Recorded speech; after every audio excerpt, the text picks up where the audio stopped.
I'm from Sandy Hook, as are some of my friends here today, and I have two sons.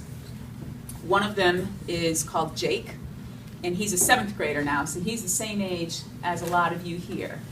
And he is kind of just like all of you. He likes to hang out with his friends, he likes to play video games, he likes to go on social media. He's maybe deciding whether he wants to become a coder and make his own video games and apps for people to buy, or if he wants to be an astronaut. He hasn't quite made up his mind yet. He's going to figure that out. But one of his big roles for a long time was he was a big brother. He was big brother to Dylan, his little brother, who was also at the school that day. Now, Jake and Dylan were more than just best friends. Jake was Dylan's protector, and he looked out for him all the time, because Dylan needed a little bit of extra help. Dylan was autistic, and a lot of kids that are on the spectrum of autism have a lot of different ways that they communicate and a lot of different needs that they have. And Dylan, you know, his communication was a little hard to understand. He had this real sing-songy voice, real high-pitched, so not everyone understood him all the time, although Jake did. And Dylan didn't always understand how to play games. He couldn't follow the rules of tag or kickball necessarily.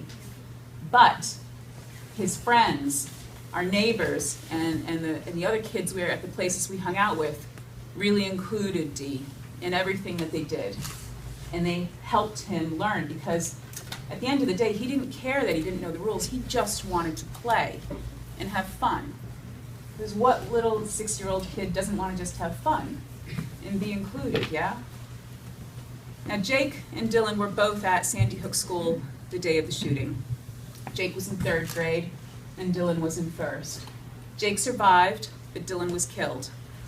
And for me, that's the moment that my life changed, but also my eyes were opened to the fact that these acts go on and that they're preventable.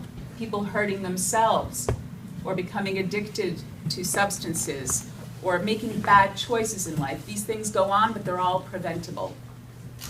So I've dedicated my life to Sandy Hook Promise and going around and talking to you so that you can learn the signs of someone who needs help and have the right tool set so that you can actually give them the help that they need.